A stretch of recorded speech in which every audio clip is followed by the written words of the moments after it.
Alors ce matin, on va parler d'un thème qui donne de la joie au cœur. On a dansé, on a loué. Je pense que Dieu va encore nous faire beaucoup de bien ce matin. On va parler de la foi véritable, qui doit être comme un mode de vie. Pour le chrétien, de toute façon, il n'a pas le choix. Même pour quelqu'un qui est dans le monde.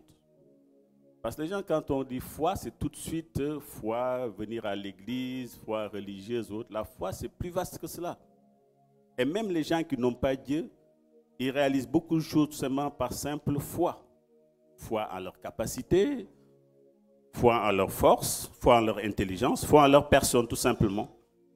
Mais nous, notre foi, nous avons la foi en Dieu bien sûr et en ce qu'il a mis en chacun d'entre nous.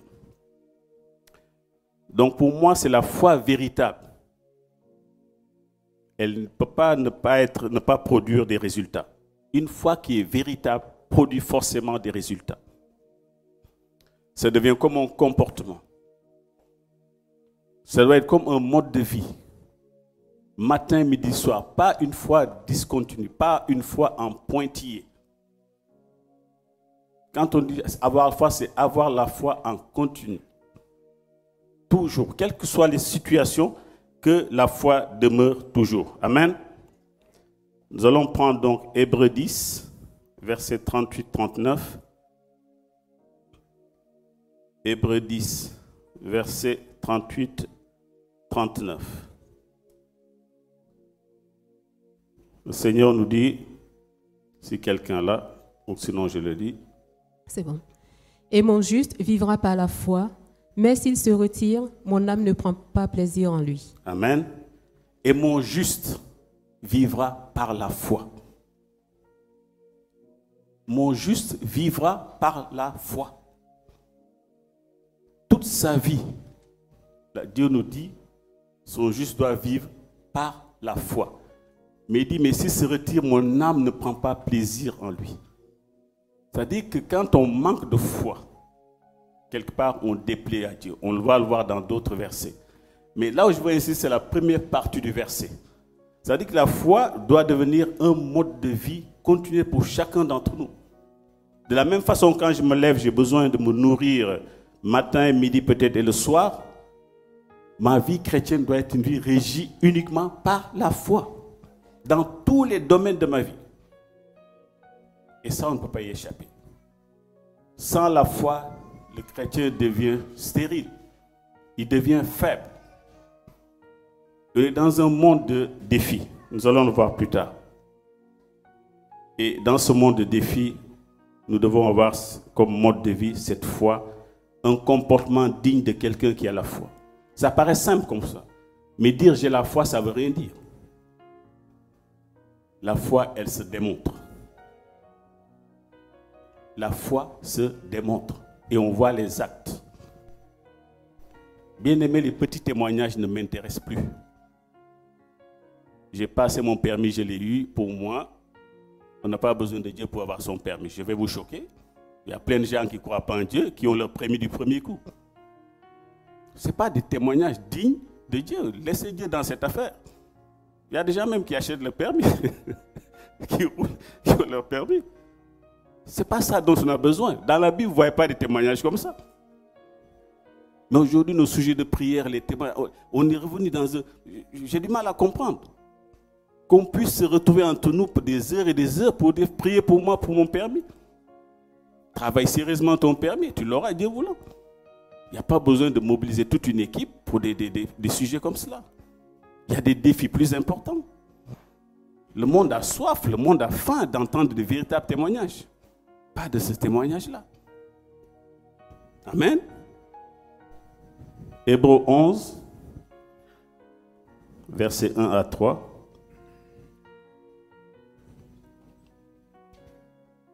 Or, sans la foi. Or, la foi est une ferme assurance des choses qu'on espère, une Amen. démonstration de celles qu'on ne voit pas. Amen. Vous voyez pourquoi j'ai lu le premier verset, Hébreux 10, verset 38. Parce que quand on aime souvent ce verset-là, verset donc Hébreux 11, verset 1 à 3. Or, Or, vous savez que or nous envoie toujours à un autre paragraphe qui était là avant. Donc si ça commence par or, la foi est une ferme assurance, ça veut dire que ça répond à la question première que sans la foi, la Bible nous dit que là, Dieu ne prend pas plaisir. Et c'est là où il enchaîne en disant, or la foi est une ferme assurance. Nous allons peser les mots un par un. La foi est une ferme assurance. Bien aimé, quand quelqu'un a assuré sa voiture et qu'il roule, s'il a un accident, hors les dommages corporels, s'il a créé un choc, il sait que l'assurance va s'en occuper. Il est tranquille de ce côté-là. Et la Bible nous parle ici d'une ferme assurance des choses qu'on espère. Bien aimé, tu as prié pour un sujet. Tu es sûr que Dieu t'a entendu. Et pourtant, chaque jour, tu reviens sur cette même prière. Chaque jour, tu reviens sur ce même sujet. Nous oublions une chose. J'ai envie de vous dire ça ce matin. La Bible déclare que le Saint-Esprit, il est avec nous et il est en nous. D'accord?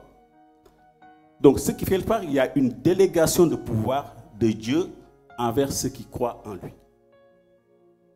Donc, quelque part, Dieu te laisse faire. Et ta bouche devient la bouche de Dieu. Tes mains deviennent celles de Dieu. Ton corps devient celui de Dieu. Dieu te met en avant. Dis, vas-y, proclame, parle. Ce monde est à toi. Donc quand tu peux dire, Seigneur, s'il te plaît, Seigneur, tu vois tout ce qui m'arrive, Dieu ne comprend pas. Bien aimé, la Bible nous dit que Dieu lui-même est venu habiter en nous. Est-ce que quelqu'un peut réaliser cela? Dieu habite en toi.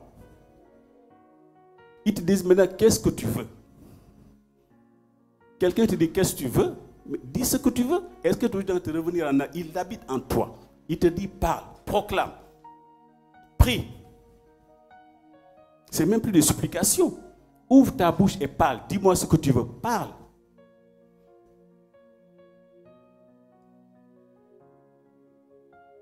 Une ferme assurance des choses qu'on espère. Dès que tu commences à prier, ce que tu demandes là, une ferme assurance. J'ai prié, je sais que Dieu va exaucer.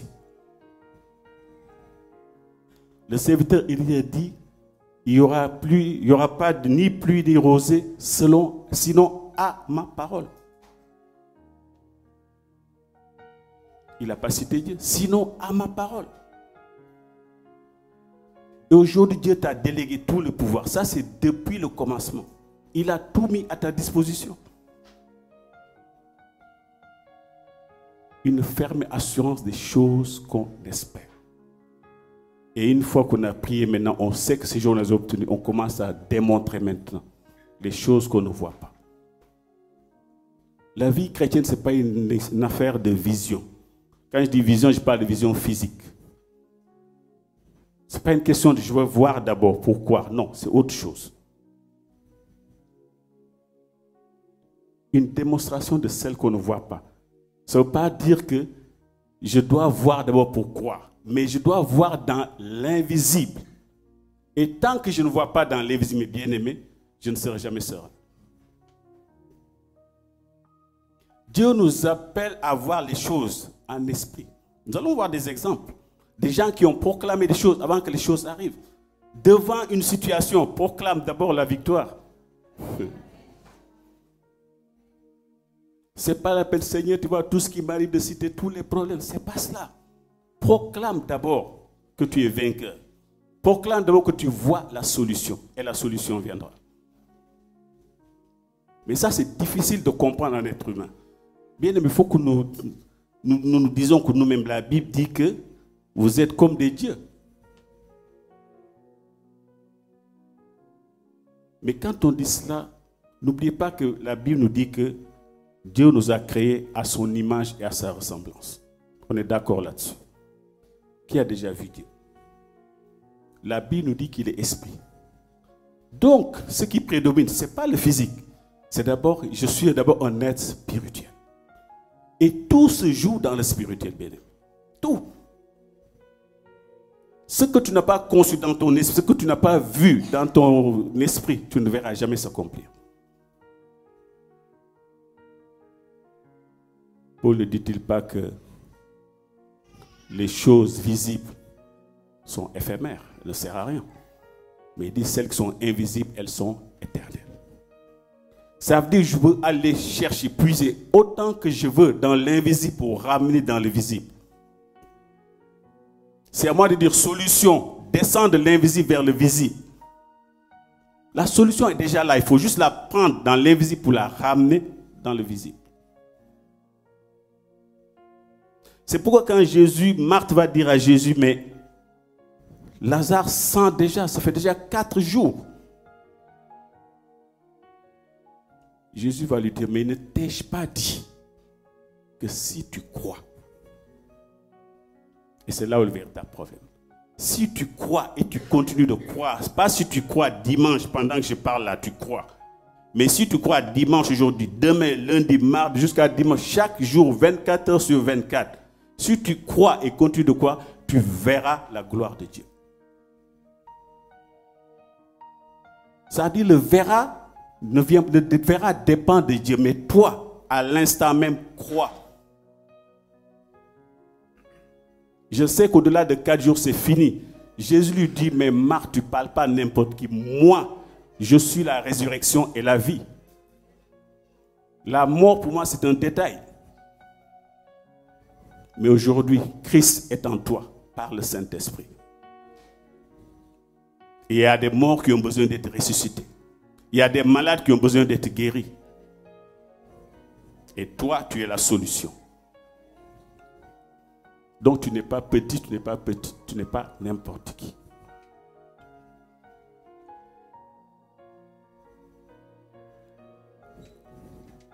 Il y a dans la Bible différents cas comme ça qu'on va voir qui sont vraiment merveilleux.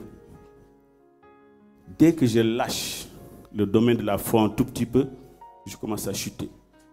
Mais on est des êtres humains, on peut avoir des moments de faiblesse, mais jamais, il faut toujours ranimer cette flamme de la foi. Dès qu'on sent affaibli, commencez à parler, ranimer cette flamme de la foi. C'est comme ça que je vis. Dans quelques mois, on me propose de changer de travail et que quelques gens sont venus. La première question qu'ils m'ont posée, est-ce que ça ne vous fait pas peur de prendre quelque chose de plus grand que vous avez avant? Je leur ai dit sincèrement, moi je ne connais pas la peur. Je n'ai jamais eu peur depuis en tout cas que je connais le Seigneur. Peur de quoi? Je n'ai pas peur d'aller de l'avant parce que je sais que ma destinée est entre les mains de Dieu. Que c'est lui qui conduit ma vie. Je n'ai jamais eu peur des défis. Quand je suis venu à Villiers-le-Bel, les gens m'ont dit, mais lui, il est en train de se suicider parce que il y a la ZAC en face. Des gens murmuraient. Comment il a pu accepter cela? Je suis resté 12 ans à Villiers-le-Bel. J'ai tout vu. Mais la main de Dieu était toujours sur moi. Vous savez, chaque fois que vous honorez Dieu, il vous honore. Et vous allez voir dans des passages où quand vous manquez de foi, mais Dieu même peut être en colère. Parce que c'est une façon de mépriser même Dieu. Dire qu'il est un incapable.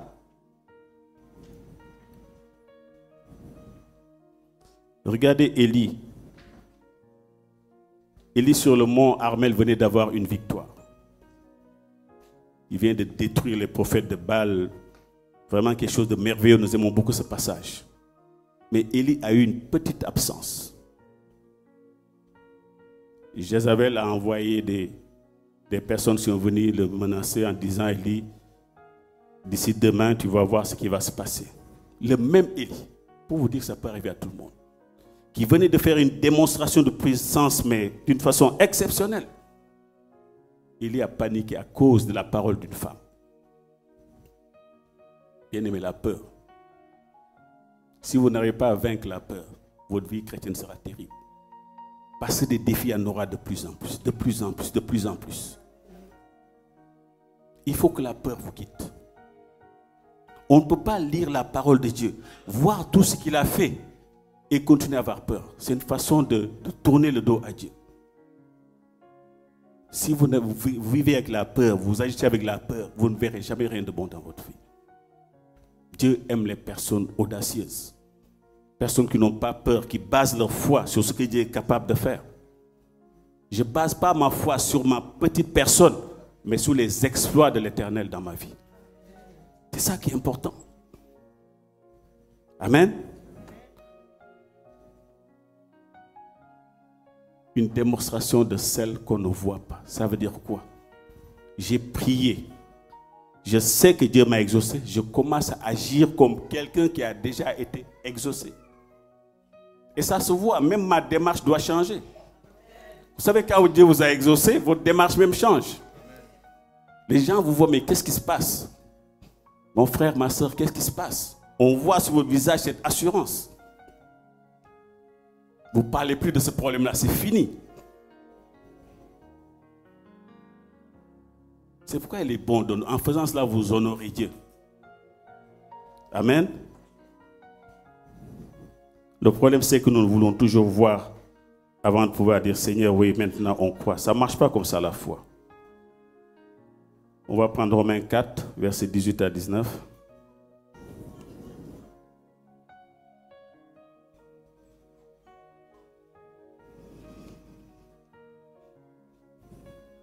Romains 4.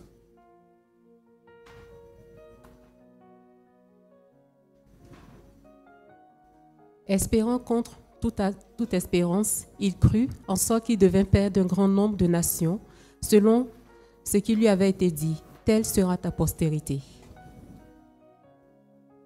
Et, sans faiblir dans la foi, il ne considéra point que son corps était déjà usé, puisqu'il avait près de 100 ans, et que Sarah n'était plus en état d'avoir des enfants.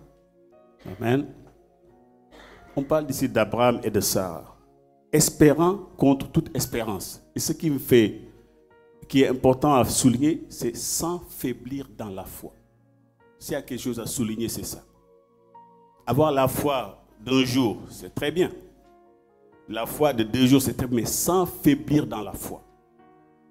J'ai prié, on a prié pour la maladie. Je crois. Mais j'ai été voir le médecin, ils ont dit que c'est en train de s'aggraver. Est-ce que je continue dans la foi ou je faiblis dans la foi? Et c'est là où le Seigneur nous attend. Plus les défis sont importants et plus il ne faut pas faiblir dans la foi. C'est là le secret. Ne pas faiblir dans la foi. Et c'est là où la victoire est d'autant plus éclatante quand on ne faiblit pas dans la foi. Le fait que tout le monde est désespéré. Vous savez, parfois les gens prient, finalement eux-mêmes ils sont découragés. J'ai connu ça. On fait des serres de prière, on a prié. Ah, le frère là aussi. Ça fait des mois qu'on prie, on ne voit pas le résultat. Mais toi, ne faiblis pas dans la foi. Je ne suis qu'un homme, mais lui là-haut, il est solide.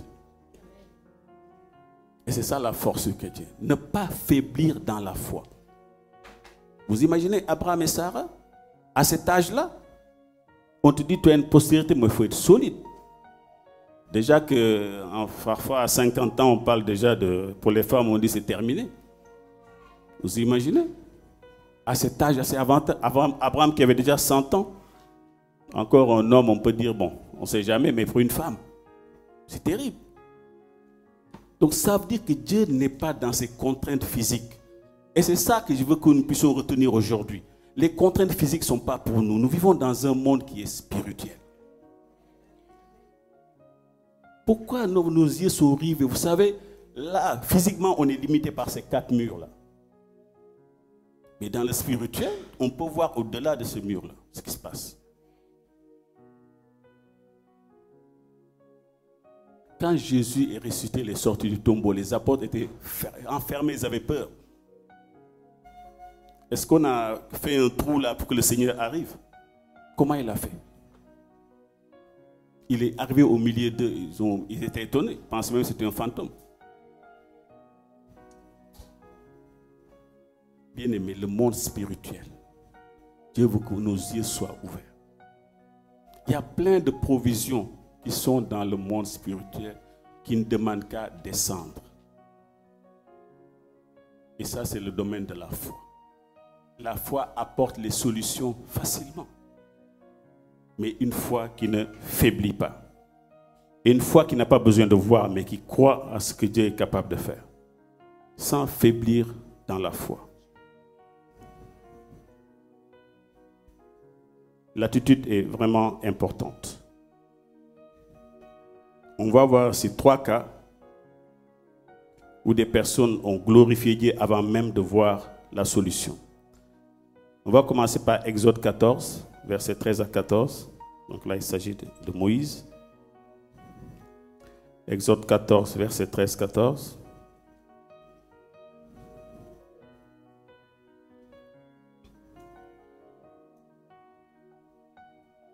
Moïse répondit au peuple, « Ne craignez rien, restez en place et regardez la délivrance que l'Éternel va vous accorder en ce jour.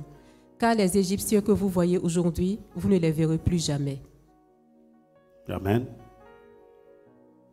Moïse conduit le peuple, il sort d'Égypte.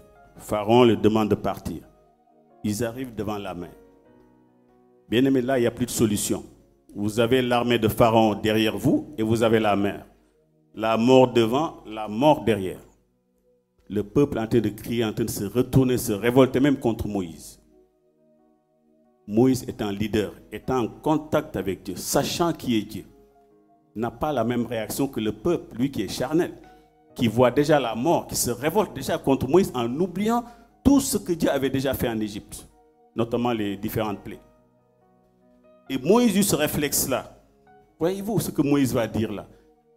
Moïse n'a pas forcément reçu une parole de Dieu qui lui dit non, non, non. Moïse lui commence à parler. Car les Égyptiens que vous voyez aujourd'hui, vous ne les verrez plus jamais. C'est facile, quand on le lit maintenant, ça paraît facile. Mais imaginez dans cet état de panique.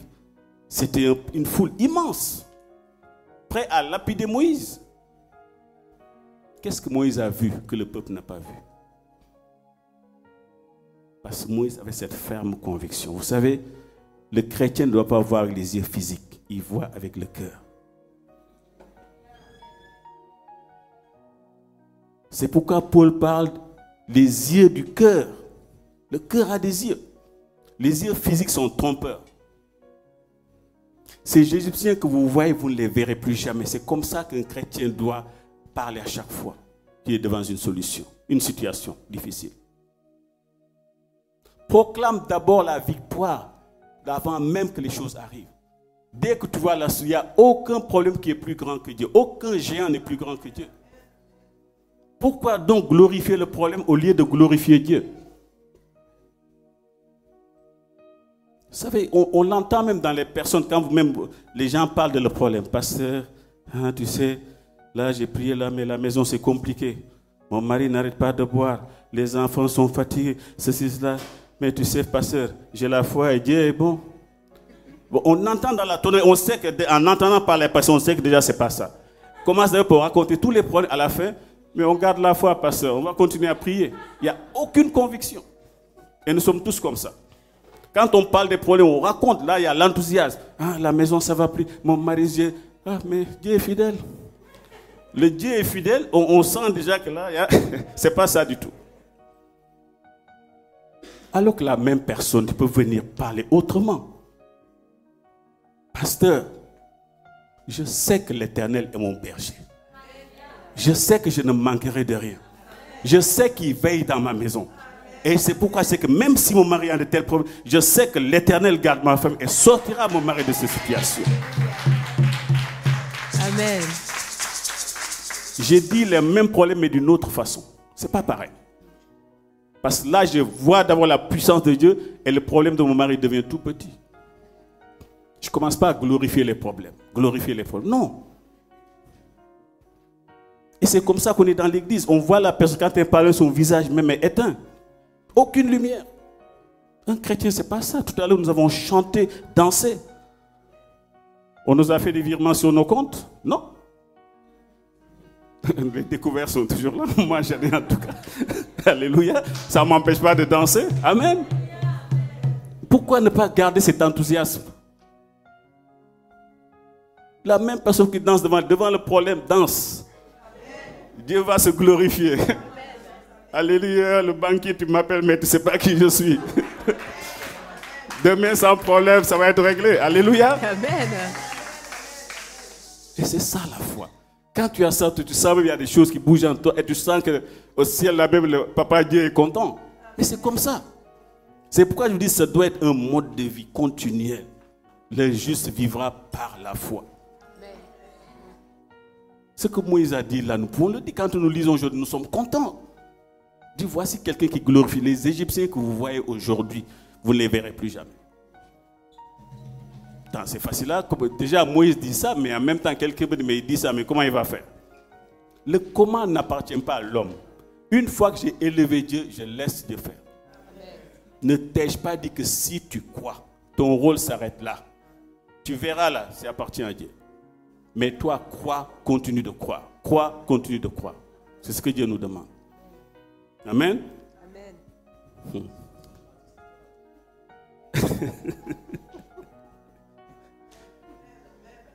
J'étais un de mes voyages au Sénégal, je crois qu'il y a 2 ou 3 mois. On a amené une personne d'origine musulmane qui est malade. Donc, je devais prier pour la personne. Vous savez, parfois, je dis à Dieu, moi, je n'ai pas le temps d'apporter la Bible, de dire à la personne tout ce que Jésus a fait, tout ça, c'est bien. Et moi, Dieu te pousse à aller à l'essentiel. La personne, tu vas commencer à lui parler. Tout ça, elle ne va rien comprendre.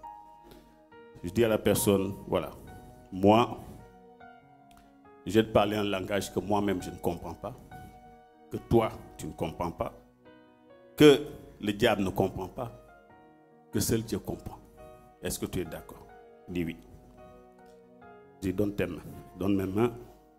On se tient, je commence. Commencez à parler en langue. Je n'ai même pas fini, la personne tombe par terre. La personne se lève, me dit, qu'est-ce qui m'est arrivé? Ah, moi-même, je ne sais pas. Et puis la personne me dit, mais il y a quelqu'un qui est parti, qui a quitté mon corps. Il me dit, mais je me souviens maintenant, quand j'étais petite, on m'a amené chez un marabout, il m'a dit, mon côté droit là, il y a quelque chose qui est là depuis tout petit, mon côté droit. La personne se lève, m'a dit, il n'a pas dit quelque chose, quelqu'un m'a quitté. Et vous voyez, parfois, quand on est là, c'est vrai que j'ai coutume de voir ça souvent. J'ai vu des chrétiens dire à quelqu'un, je ne peux pas prier pour toi, il faut d'abord que tu acceptes Jésus-Christ. Dans la Bible, on ne voit pas forcément cela. On a amené des personnes à Christ, Jésus a prié. Jésus l'a même dit, jamais j'ai vu une telle foi même en Israël. Quelqu'un qui n'était même pas du peuple. Donc, il faut écouter Dieu dans chaque situation. Maintenant, la personne peut voir la gloire de Dieu. Il reviendra un moment où on a le temps maintenant de lui présenter qui est le Seigneur. Il y a des moments où le Seigneur dit, il faut d'abord qu'il voie ma puissance. On est dans un monde de démonstration. Et ça, c'est très important. Il faut parfois qu'on puisse comprendre ces choses-là. Amen. Donc, proclamer la victoire avant même que ces choses arrivent. Mais tout doit être dans notre esprit, bien-aimé. Tout est dans... Il faut qu'on marche d'une façon assez spirituelle. 1 Samuel 17, 45 à 46. Maintenant, nous parlons de David, qui était dans la même situation. David dit aux Philistins, « Tu marches contre moi avec l'épée, la lance et le javelot.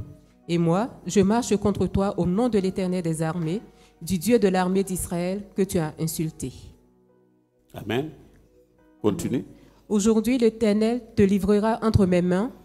Je t'abattrai et je te couperai la tête. Aujourd'hui, je donnerai les cadavres du camp des Philistins aux oiseaux du ciel et aux animaux de la terre. Et toute la terre saura qu'Israël a un Dieu. Amen. Déjà, dans 1 Samuel 17, 32, déjà, David même dit à Saül, moi je vais y aller et je le vaincrai. Et voyez-vous, en fait, chaque fois qu'on lit cette situation, on ne se rend pas compte de l'état d'esprit dans lequel le peuple était, où les gens étaient dans un état de panique. Voyez-vous, quelqu'un comme Goliath qui vient, qui menace le peuple, et c'est un gamin de rien du tout. Regardez comment il parle avant même qu'il y ait le combat. Là où tout le monde panique, là où tout le monde a peur en disant qu'est-ce qui va nous arriver. Je vous dis, c'est d'abord glorifier Dieu avant d'abord de voir la solution. Et David ici, aussi jeune qu'il est, vous regardez les paroles qu'il prononce. aujourd'hui l'Éternel te livrera entre mes mains. Je t'abattrai et te couperai la tête. Est-ce que les gens, quand ils écoutaient David, ils devaient se dire, soit le petit là, il se cache pour boire, et quand il est ivre, il vient nous embêter un peu parce qu'il ne peut pas prononcer des paroles pareilles. Nous, on est là, il y avait même ceux qui avaient l'âge de leur papa, de grand-père, des vieillards qui étaient là, tout le monde tremble. Et lui, il vient, regarde les paroles qu'il prononce. Quand il regarde le Philistin, là, il dit, mais si jamais il l'attrape, il faut l'écraser. Et pourtant, il commence à proclamer des paroles de foi. Bien aimé, quand vous faites ça, dans le monde spirituel, il y a quelque chose qui se passe. Je vous ai dit tout à l'heure que n'oubliez pas que vous êtes la bouche de Dieu. Donc votre bouche devient vraiment puissante. Les paroles que vous sortez sont puissantes. Donc il est important que nous puissions comprendre ces choses-là. Par ta parole, tu peux vivre. Par tes paroles, tu peux mourir. Proclame la gloire de Dieu d'abord. Et quand c'est comme ça, voyez Dieu se glorifier. Amen. Je donnerai les cadavres du camp des Philistins aux oiseaux du ciel et aux animaux de la terre, et toute la terre saura qu'Israël a un Dieu. En faisant cela, je suis en train de faire quoi? Je suis en train de glorifier Dieu. Amen. Je fais ces choses-là non pour montrer que Dieu il est puissant. Comment voulez-vous que Dieu lui-même ne soit pas en accord avec moi? Parce que je suis en train de dire que mon Dieu est grand, mon Dieu est puissant. C'est pourquoi je dis qu'il faut qu'on ne regarde plus le côté charnel, physique que nous sommes. Considérons-nous d'abord comme des êtres spirituels. Je vous ai toujours dit que dans cette salle-là, nous ne sommes pas seuls. Et ce que je voulais vous dire tout à l'heure, il n'y a même pas, je crois, 3-4 jours, je n'ai pas parlé au pasteur. J'étais comme ça, Dieu me montre un songe. Il montre l'église, c'était une après-midi. Certainement, 2e ou 3e culte, je ne sais pas. En tout cas, c'était l'après-midi. Donc, il y avait 2 églises. L'église turque qui était là et une église en face. Une église qui est l'une des plus grandes actuellement en France. Je ne vais pas la citer, vous la connaissez déjà. Et je vous assure qu'il y avait une telle foule dans cette église. J'ai vu la queue, les gens faire la queue pour venir au culte, l'après-midi. Mais je n'étais même pas surpris. Gloire à Dieu. Je n'étais même pas surpris. Je vois une foule, j'ai même reconnu des personnes qui étaient dans l'ancienne église. Parce que Jean-Baptiste, je dis, mais qu'est-ce que vous faites là? Mais c'était impressionnant. Amen. Amen.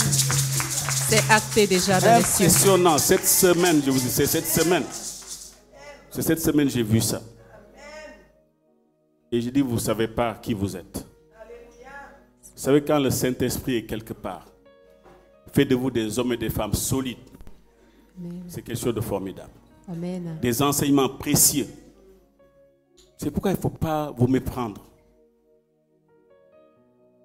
Le Seigneur a déposé quelque chose en chacun d'entre nous. Et ce monde a besoin que des défis soient relevés. Amen. Quand j'ai vu cette foule, je me dis, mais Seigneur, c'est formidable. Ça veut dire que c'est déjà acté dans les cieux. C'est acté dans les cieux. Amen. Amen. Parce qu'en général, l'après-midi, Amen. c'est 2e, 3e, 4e culte. Amen. Amen. Alléluia. Nathalie, tu peux me mettre le 3e que je t'avais donné là. Je ne l'ai pas. Le dernier que je t'ai donné là.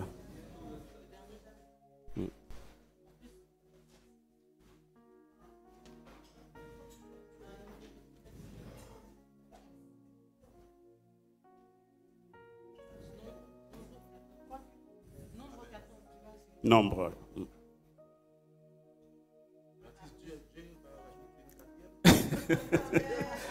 Gloire à Dieu. Non, la foi est capable de déplacer les montagnes. Je crois beaucoup à ça. Je crois beaucoup à ça.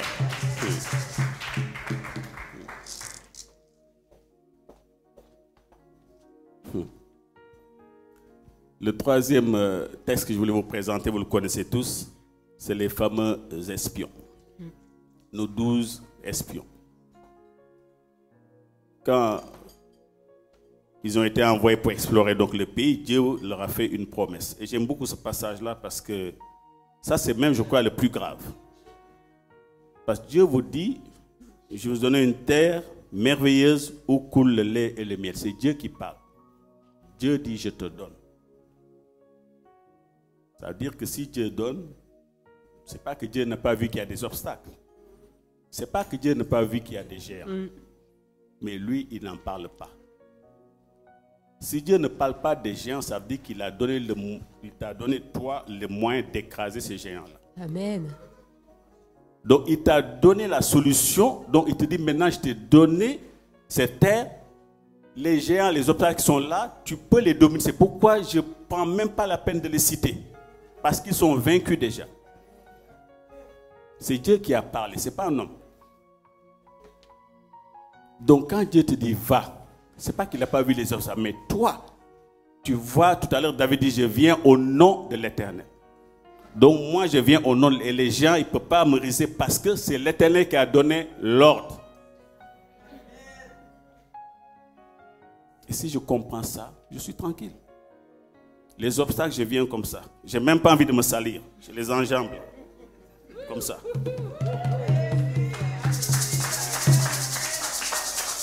Je ne les combats pas parce qu'ils sont déjà vaincus. Hein? Je vois que la victoire, devant, mes yeux sont fixés sur la victoire. C'est pourquoi quand ils sont partis là, les 10 viennent voir, ah là là, tout ce que nous avons vu, des géants. Nous étions à les yeux comme des sauterelles. C'est comment les chrétiens parlent. Non, ouh là là, tel boulot là, c'est pas pour nous, frère. Nous on est humbles. Telle chose, c'est pas pour nous. À chaque fois que tu dis ça, c'est comme si tu insultais Dieu. Les obstacles. Au lieu de voir la gloire de Dieu, tu vois que ces obstacles-là. Et regardez, les mêmes personnes sont 12. Ils voient la même chose. 2. Caleb, Josué reviennent. Ils voient la même. Eux, ils ne voient pas les autres. Ils parlent d'abord, c'est un pays qui est bon. Où vraiment il coule le lait et le miel. C'est un pays qui est bon. Ils ont vu les géants.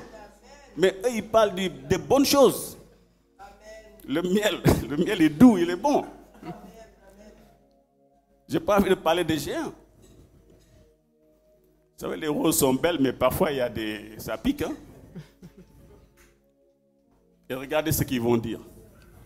Toute l'assemblée éleva la voix et poussa des cris, et le peuple pleura pendant la nuit. Pardon, arrête là.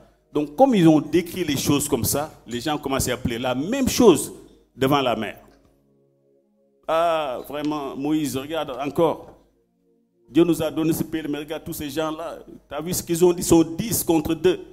Ils ont dit ces gens-là, et puis s'ils nous attrapent, mais ils vont faire de nous une purée. Continue.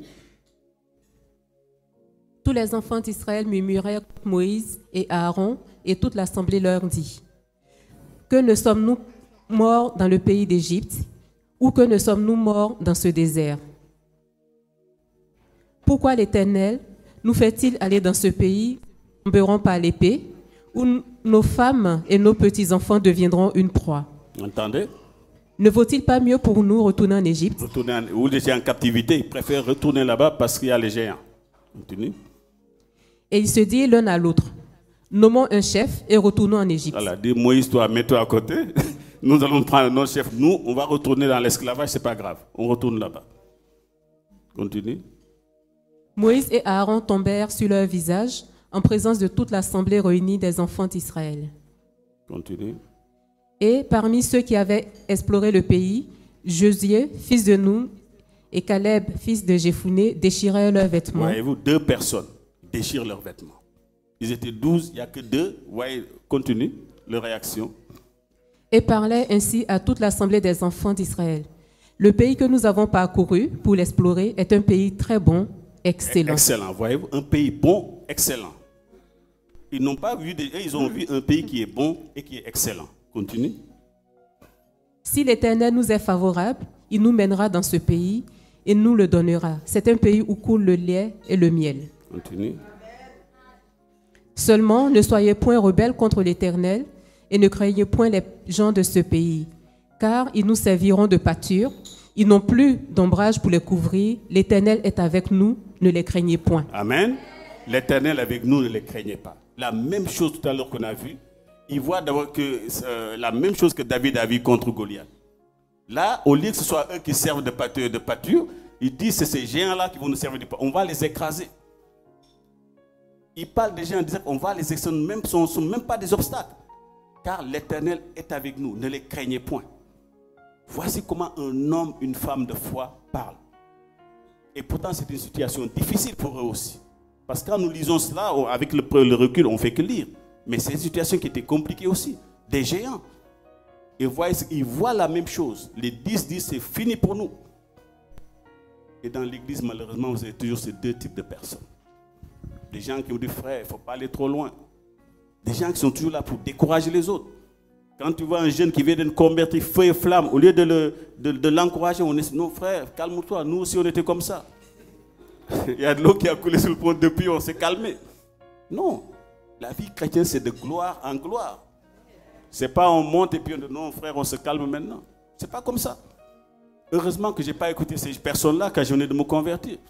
Moi j'aimais beaucoup raconter les témoignages. Frère, on a été chez telle maison.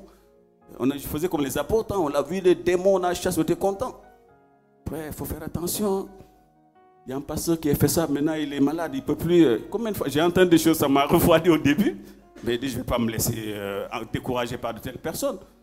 Parce qu'il y a ce qu'on appelle les anciens combattants de la foi. C'est-à-dire qu'ils sont à la retraite maintenant. Ils ont combattu, maintenant ils ont les grades, ils sont à la retraite. Donc ceux-là, ils découragent quand ils voient un nouveau qui est zélé, ils essaient de non, calme-toi. Il faut aller doucement. Le diable là, ils sont en train de glorifier. Ne les écoutez point. Ce n'est pas une question d'année de conversion. C'est une question de foi. C'est une question de feu. C'est une question d'appel. Amen. Vous ne savez pas ce que Dieu a placé à celui qui vient d'avoir peut-être 6 mois de conversion. Amen. Si vous ne pouvez pas encourager les gens, le mieux c'est de se taire. Amen. Au travers de ces 3 exemples, nous voyons d'abord que ce qui est important, c'est de proclamer d'abord la victoire, de voir la victoire dans l'invisible. Parce que je sais c'est Dieu. Donc je ne vois pas quel problème que tu peux avoir par rapport aux 3 cas que nous venons de voir. Le cas de Moïse devant la mer, David devant Goliath et ce peuple-là devant ces géants. Quel problème tu as qui est plus grand que ces 3 problèmes? Et pourtant, à chaque fois, c'est des personnes qui, avant même de voir la victoire, ils l'ont proclamé d'abord. Avant même de voir le sol, ils l'ont proclamé d'abord. Et c'est ça qui est formidable. Bien-aimé, Dieu te laisse les commandes de ta propre vie parce qu'il a tout mis en toi. Je veux dire ça à quelqu'un aujourd'hui. Il a tout mis en toi.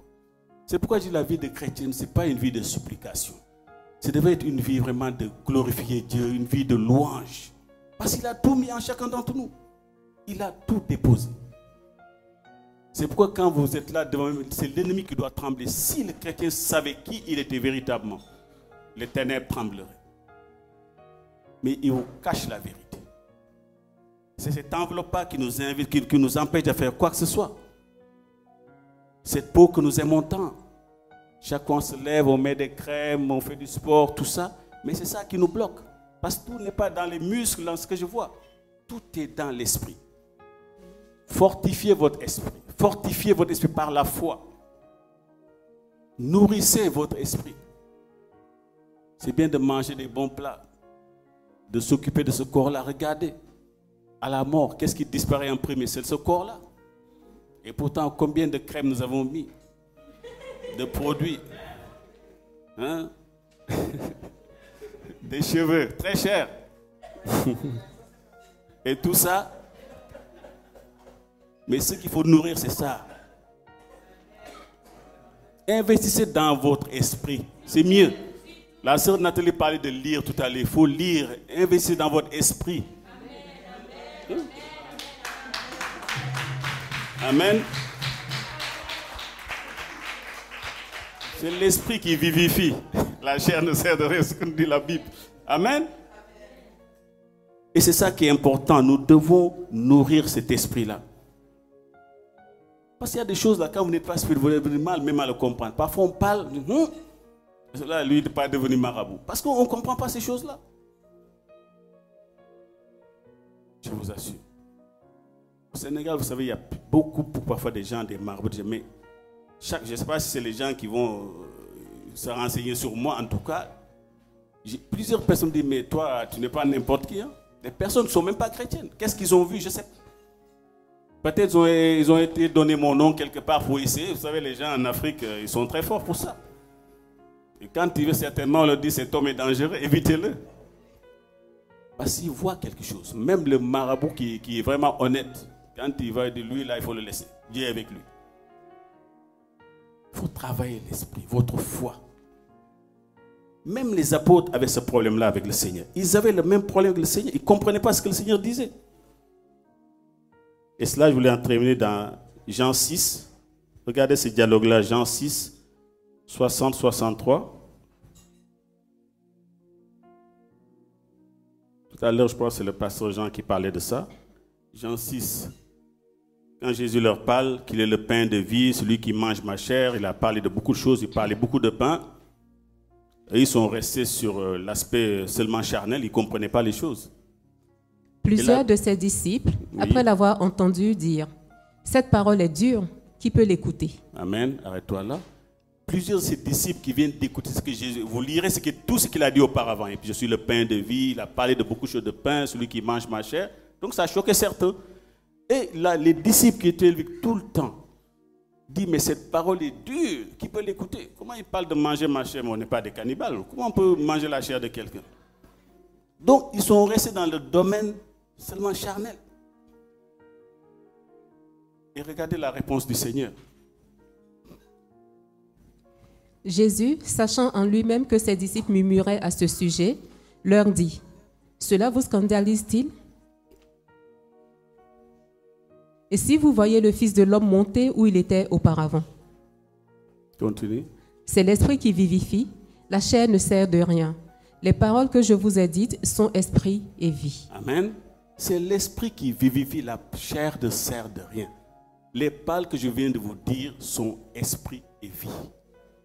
Quand je vous dis celui qui mange ma chair, il n'est pas question de me découper un morceau là et puis non, non, non. Et pourtant, quand on voit la Sainte Seine, c'est confus ce que Jésus disait. Mais les paroles, je vous dis, sont esprit et vie. C'est-à-dire que toute nos vies, si nous voulons aller de l'avant dans notre vie chrétienne, nous devons cultiver ce côté spirituel. Nous ne sommes pas des êtres charnels seulement. Ça, c'est juste une enveloppe. Paul parle d'une enveloppe, ce n'est pas le plus important. C'est tout ce qui est à l'intérieur. L'être humain est d'abord spirituel. Nous avons été créés à son image et à sa ressemblance. Personne n'a jamais vu Dieu. Quelle est l'image de Dieu? Quelle est la ressemblance de Dieu? Elle est en chacun d'entre nous. Nous sommes d'abord un esprit qui a une âme et qui vit dans un corps. Le corps n'est simplement qu'une maison. Vous pouvez détruire une maison, vous voulez raser la maison de quelqu'un, mais la personne est encore en vie. C'est pourquoi ce qui est en nous, c'est ça que nous devons, c'est ça qui parle avec Dieu. Mon être physique ne peut pas, il est limité. On est limité. Quand quelqu'un est spirituel, il est plus limité. Et Dieu nous donne les commandes. Je veux que quelqu'un comprenne cela aujourd'hui. Il est venu vivre en chacun d'entre nous pour nous donner l'exemple. Jésus est descendu de son trône, lui qui était esprit. Il a habité un corps pour simplement pouvoir mourir pour toi et pour moi. Sinon, il n'aurait pas fait ça. Et même en étant dans la chair physique là, Jésus n'a pas eu de limite. Parce qu'il marchait toujours par l'esprit. Sans la foi, sans le fait de vivre avec l'esprit, personne ne peut même vivre sa foi. Parce que parfois la foi faut relever même, je peux dire même parfois de la folie pour certains. Ou parfois les gens peuvent croire que vous êtes des vantards. Quand Paul dit « Je puis tout par celui qui me fortifie », il n'est pas en train de se glorifier, de dire « Mais les gens disent peut-être qu'il est vantard, il est devenu fou ». Non, il sait qui il est. Mais c'est fort c'est de dire cela. Je puis tout. Tout ça veut dire tout. Je puis tout par celui qui me fortifie. Vous pensez que Paul s'est levé un matin, que c'est sorti? Non, il sait qui il est. Il sait que quand Dieu est avec quelqu'un, il n'a plus de limite. Il n'a plus de limite. Mais nous, on se suffit. Il suffit d'une petite bénédiction. Ah, on est arrivé. Non. La Bible dit que l'homme de bien, il doit laisser des richesses à ses petits-enfants. La bénédiction là, quand on voit, vous voyez les Bouygues là, grand-père il est parti, les enfants sont les petits-enfants, ça continue, c'est ça que la Bible dit. Et ça, c'est pas en se limitant que ça va se faire. Même si toi tu vas, pense à tes arrière-petits. Demain on dit, ah, on va inaugurer ça, c'était notre arrière-grand-père qui avait fait ça. Amen. Amen. Tu n'es plus là, le nom et les petits-enfants sont fiers. Arrière, ah, la maison est toujours là. C'est ça la gloire de Dieu. Ce n'est pas des petits trucs là, je suis là, voilà, j'ai ma petite vie là. Non. On ne peut pas avoir Dieu, on ne peut pas laisser Dieu venir habiter à nous, faire de nous sa demeure pour être limité. Il y a quelle limite? Même après la mort, ça continue. Alléluia. Je mêlerai ma voix à celle des 24 vieillards. Je le glorifierai. Même après la mort, je continue de le louer. Quelle limite tu as aujourd'hui? Quelle est ta limite, mon frère, ma soeur? Qu'est-ce qui t'empêche d'aller de l'avant? Mais ce que je dis là aujourd'hui, tu es content, ça fait du bien. Mais demain, quand sera-t-il dans 2 heures, 3 heures? Demain, quand tu vas affronter la dure semaine de travail, les embouteillages, des gens méchants, des défis qui ont lancé le monde, les problèmes, parce que là, on est dans un certain confort. Dieu nous fait du bien par la parole, nous avons loué Dieu, mais demain, ici, tout le monde a la foi à l'instant même, mais c'est demain. Quand les montagnes vont se dresser devant moi, est-ce que je me souviendrai de ce que j'ai entendu aujourd'hui? Quand on me dira qu'il n'y a pas de solution, est-ce que je serai de ceux qui vont baisser les bras et dire, ben, on va attendre, c'est pas grave? Ou je me lèverai en disant qu'avec mon Dieu, il y a toujours une solution. Et que c'est lui la solution. Bien et parfois c'est fatigant de voir les mêmes messages qui reviennent. Et pourtant, on n'y prend pas garde. Que le Seigneur nous aide. La vie chrétienne est quelque chose de beau. Quelque chose de magnifique. À condition de savoir dépendre totalement de Dieu. Avec Dieu, ça marche toujours. Même si ça ne marche pas selon les hommes, selon Dieu, ça marche toujours. Parce que la Bible, avant même que j'ouvre la bouche, il sait ce que je vais dire déjà. Il sait ce qui est bien pour moi. N'appelez jamais échec tant que le processus de Dieu n'est pas terminé. Tant qu'il n'est pas terminé, ne dites pas que j'ai échoué. Si vous savez combien de fois Dieu vous a sorti de telle ou telle situation, vous pensez que c'était un échec, dit non, ne prends pas ce chemin. Et toi, tu dis ce n'est pas un échec, il t'a gardé. Amen. Je parle à quelqu'un ce matin, Dieu t'a gardé, ce n'est pas un échec. C'est à la fin, tu vas voir ce que Dieu va faire.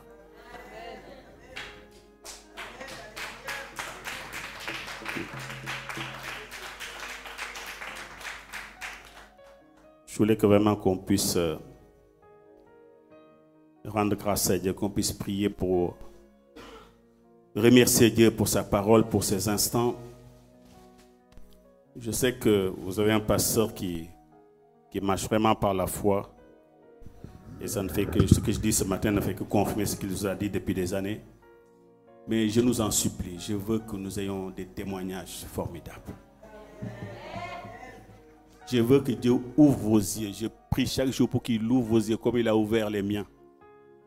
J'étais là, c'est vrai qu'il m'arrive de prier, de penser à l'église, de prier pour beaucoup, mais je ne m'attendais pas du tout à ça. Ce n'est pas là où j'attendais Dieu. Quand j'ai dormi, qu'il m'a montré cette gloire-là, je me dis, Seigneur, c'est merveilleux. Et je prie pour que vraiment le Seigneur ouvre les yeux de nos cœurs. Parfois, je dis, Seigneur, mets des œillères sur nos yeux physiques. Bouche nos oreilles physiques, comme ce qu'on n'entend pas tout ce bruit qu'il y a autour. Vous savez, il y a plus de gens qui vous tirent vers le bas que les gens qui vous encouragent. Mais encouragez-vous vous-même par la parole de Dieu. Dites des choses bonnes pour vous-même. Je suis son enfant. Seigneur, tu m'as promis de vivre dans une terre où il y a du miel ou des bonnes choses. Tu habites avec moi, tu es en moi. Mon corps est devenu ta demeure, avec tout ce que cela importe. Que le Seigneur encore nous vienne au secours ce matin. Que cette parole ne soit pas une parole qu'on puisse entendre comme ça et puis que demain on passe à autre chose. Je veux que quelqu'un expérimente cela. Je veux que quand je discute avec le pasteur qui m'appelle pour m'accorder des grands témoignages, des choses excellentes que Dieu a fait au travers de vous. Pas ce que le pasteur, non, vous. Le pasteur, je le connais. Quand il me dit que ça ne m'a même pas étonné, mais vous, je veux que vous-même, que vous ayez des grands témoignages pour vous, pour vos enfants, pour vos épouses, pour vos familles. Amen. On va se tenir debout et rendre grâce à Dieu.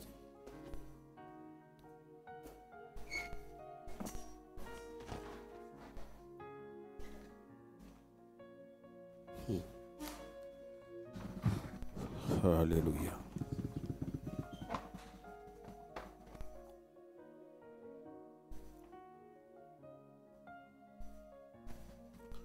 Seigneur, tu nous appelles à ce que la foi devienne comme un mode de vie. Que nous puissions être comme David, comme Moïse, comme Josué et Caleb, en mettant en avant d'abord ta puissance, ce qui est capable de faire. Parce que tu dis que Seigneur, or sans la foi, il est impossible de te plaire. Et celui qui s'approche de toi doit croire d'abord que toi tu existes et que tu rémunères ceux qui te cherchent. Donc quand on n'a pas la foi, on te déplaît, on n'a pas envie de te déplaire ce matin, Seigneur. Nous voulons simplement nous souvenir que tu as déjà tout accompli. Et tu as fait le plus excellent, tu as accepté de vivre en chacun d'entre nous. Et ce matin, Seigneur, je veux tout simplement d'abord me repentir, moi le premier. À chaque fois où j'ai oublié que tu habites en moi. À chaque fois où j'ai oublié que, Seigneur, tu ne me laisseras jamais seul. Combien de fois j'ai proclamé que l'Éternel est mon berger et pourtant parfois je l'oublie quand les situations sont difficiles. Mais Seigneur, et pourtant dans cette faiblesse, tu veux ce matin encore me rappeler ces paroles. Que tu me conduiras toujours vers de verts pâturages. Et que je ne manquerai jamais de rien. Que dans la maladie que tu es là. Dans la souffrance, tu es là. Dans les défis les plus terribles, tu es toujours présent. Alors Seigneur, ce matin, je veux relever le défi. Te dire que désormais, Seigneur, à chaque fois qu'une situation difficile se présentera, je verrai d'abord la solution que tu es, avant de voir, Seigneur, les problèmes. Et ce matin, j'ai envie de te rendre grâce pour ton peuple, qui a écouté, qui a entendu. Seigneur, permets que cette parole demeure dans les cœurs. Et que, Seigneur, s'il y a des géants qui sont dressés devant la vie de tes enfants, tu leur as donné le pouvoir de les combattre eux-mêmes. Et ce matin, Seigneur, je veux que chacun d'entre nous réalise qu'il y a un guerrier qui est armé par toi. Tu nous as donné toutes les armes dont nous avons besoin. Et tu es avec nous dans les combats. Nous te bénissons, Seigneur, nous te rendons grâce. Parce que quand nous avons parfois des combats qui nous dépassent, tu nous dis, asseyez-vous, c'est moi qui combats pour vous. Donc, Seigneur, tu nous rassures ce point de vue. Je te remets ton église entre tes saintes mains. Seigneur, ce que j'ai vu m'a encore conforté dans le fait que seule la vérité, Seigneur, gagnera toujours. Et que, Seigneur, ton peuple a été enseigné. Ton peuple a été conduit, Seigneur, dans la prière, dans la sanctification. Et je pense qu'il est temps maintenant, Seigneur, qu'il puisse, Seigneur, tout simplement étendre, Seigneur, mon Dieu, l'attente. Afin qu'il puisse recevoir d'autres personnes qui ont besoin d'entendre cette bonne nouvelle. Je te rends grâce pour ce que tu m'as montré. Et j'ai envie d'encourager tout un chacun encore ce matin, Seigneur, de vivre, Seigneur, par la foi, comme la parole nous le demande.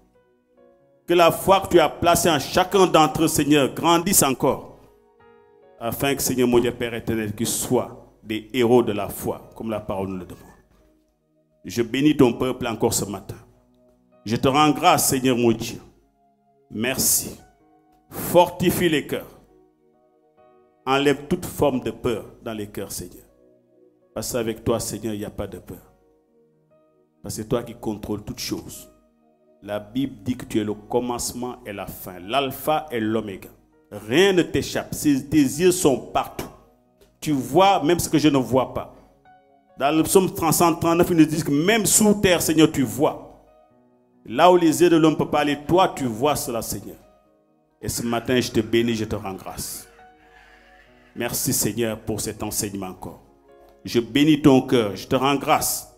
Mais je ne veux pas que ce que nous avons entendu soit juste un message de plus, mais que nous puissions le vivre. Que dans les jours, semaines, mois qui viennent, c'est qu'il y ait des témoignages puissants. Des témoignages puissants qui sont à ta gloire. Là, on peut dire certainement c'est Dieu qui a agi là, et non pas la main de l'homme. Je te rends grâce pour ton peuple, je te bénis. Fortifie ton serviteur, Seigneur, car ce n'est pas facile de conduire un peuple. Mais Seigneur, fortifie-le, ouvre encore ses yeux, qu'il puisse voir encore davantage. Éclaire-le davantage, Seigneur mon Dieu.